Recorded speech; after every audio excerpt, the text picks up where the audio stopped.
जब सबूत छोटे हो तब नजर बड़ी होनी चाहिए। बरगद के विशाल पेड़ के नीचे बसी चींटियों की कॉलोनी में इन दिनों एक अजीब हलचल थी। हर सुबह अनाज कम होता जा रहा था, जबकि किसी ने उसे छुआ भी नहीं था।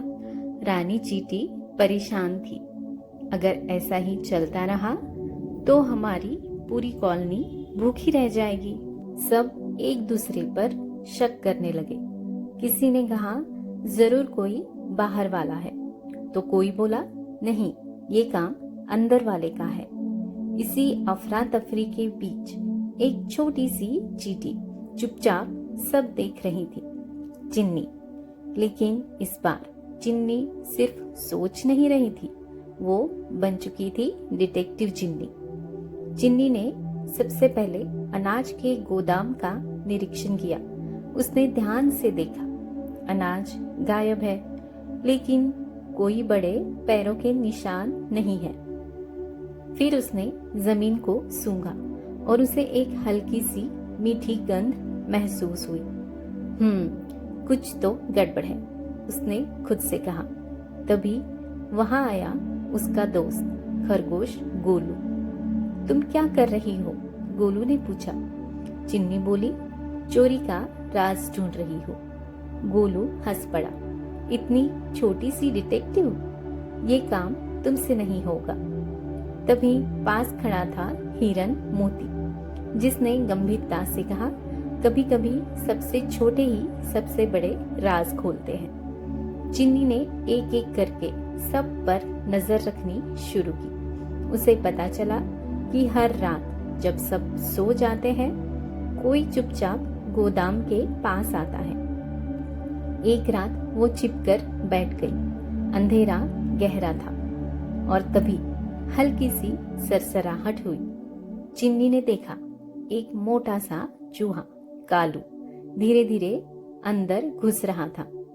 तो ये है चोर, चिन्नी ने सोचा। लेकिन उसने तुरंत हमला नहीं किया। सबूत चाहिए, सिर्फ शक नहीं, उसने खुद से कहा। अगले दिन चिन्नी ने एक योजना बनाई। उसने अनाज के पास थोड़ा सा रंगीन पाउडर फैला दिया, जो पैरों में लग जाता था।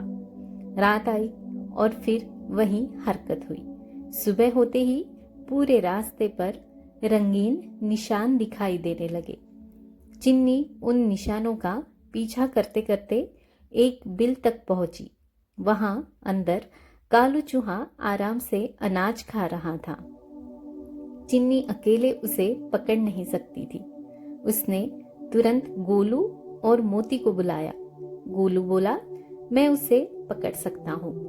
मोती ने कहा, लेकिन ध्यान रखना, वो चालाक है। चिन्नी ने योजना समझाई। गोलू, तुम उसे डराकर बाहर निकालो, और मोती, तुम रास्ता रोकना। योजना काम कर गई। कालू डरकर भागा, लेकिन सामने मोती खड़ा था और आखिरकार कालू पकड़ा गया। जब कालू से पूछताछ हुई तो उसने जो बताया वो चौंकाने वाला था। मैंने ये सब इसलिए किया क्योंकि मेरे पास खाने को कुछ नहीं था, उसने सिर झुकाकर कहा। पूरी कॉलोनी चुप हो गई। रानी चींटी ने गहरी सांस ली। चोरी गलत है, लेकिन भूख भी एक सच्चाई है। चिन्नी ने आगे बढ़कर कहा, सजा देना जरूरी है, लेकिन समस्या का हल भी जरूरी है। रानी ने फैसला सुनाया। कालू को सजा के रूप में कॉलोनी की मदद करनी होगी और बदले में उसे रोज थोड़ा खाना दिया जाएगा।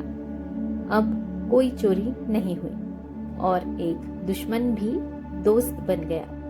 गोलू मुस्कुराया। डिटेक्टिव चिन्नी, तुमने तो केस ही नहीं, दिल भी जीत लिया। मोती ने कहा, असली डिटेक्टिव वही होता है जो सच के साथ इंसानियत भी देखे। चिन्नी हल्के से मुस्कुराई और अगला केस ढूंढने निकल पड़ी। इस कहानी से हमें ये सीख मिलती है कि सिर्फ गलती पकड़ना ही समझदारी नहीं, उसके पीछे की वजह समझना असली बुद्धिमानी है। छोटा दिमाग नहीं होता, छोटी सोच होती है।